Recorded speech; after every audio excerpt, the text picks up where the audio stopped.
I grew up in a small town in Michigan called Hastings, Michigan. We weren't really rich or poor. We were somewhere in the middle. My parents were good role models. They both worked very hard. After I grew up and I had graduated from high school, I became an electrical apprentice, but we were going into a recession, so I ended up losing that job, and then I considered going into the military. I considered it for a while, and although I was given a job offer, I decided to join the Air Force. As I joined the Air Force, I became a satellite and wideband communications technician, and that was really my first time away from my family or my friends or anybody that I knew.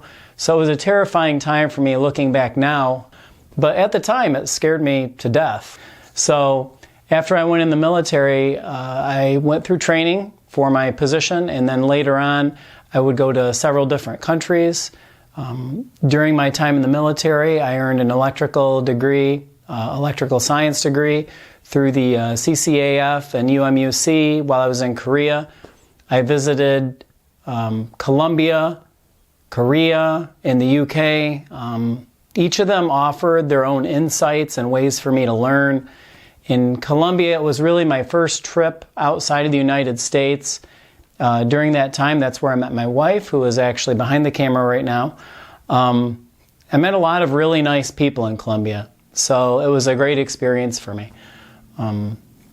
After that, I went back to the States, but then quickly left and went to Korea, where I learned a lot about the cultural differences between the American way of thinking and the way that someone, say, from an Eastern culture thinks, but it had more to do with not necessarily Eastern versus Western, but the difference between the older and the younger generations. The older generation remembered the Korean War, or they had heard of the Korean War and all the terrible things that happened.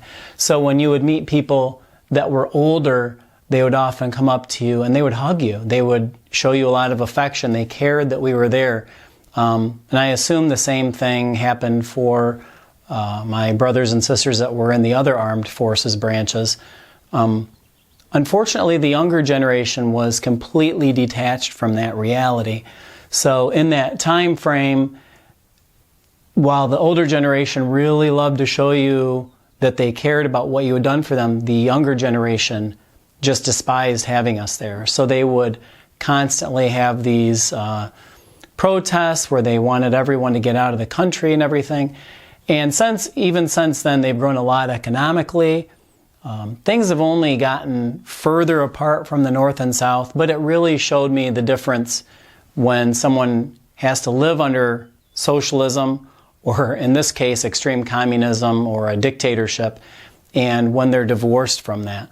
Later on, when I was preparing to leave the military, I got a job in the United Kingdom. That was my first foray into the private sector after leaving the military. After leaving the military, I went directly to the UK, pretty much, and I got to utilize their healthcare system. And I found that although a lot of Americans kind of put this socialist model of this healthcare system on a pedestal, it was just terrible. And it was one of the primary reasons that I actually left the United Kingdom. So after I left the United Kingdom, I came back and I really wanted something where I could be closer to my family and friends from before. When you're in the military, the only time you have to visit your family and friends is when you're on leave. So I really wanted to actually have time with my family and friends, even if it was only outside of work. So I came back to Michigan, and getting a job in Michigan to where I could be closer to them, not next door necessarily.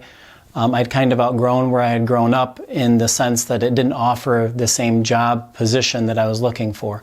So I came back, got a job, and then I focused on earning my BBA and my MBA. I began studying economics and history, and I did that while I was working as an engineer and a metrology manager in the metrology field. And during that time, I had the privilege of meeting and talking with a lot of people that had differing opinions than what I had, You know, they'd grown up in different areas of the country, and I got to learn from them, and I got to see the different ways that they really experience the world. So it gave me a lot of opportunities to see things from other perspectives. And I learned a lot from other perspectives, and I can appreciate that even today.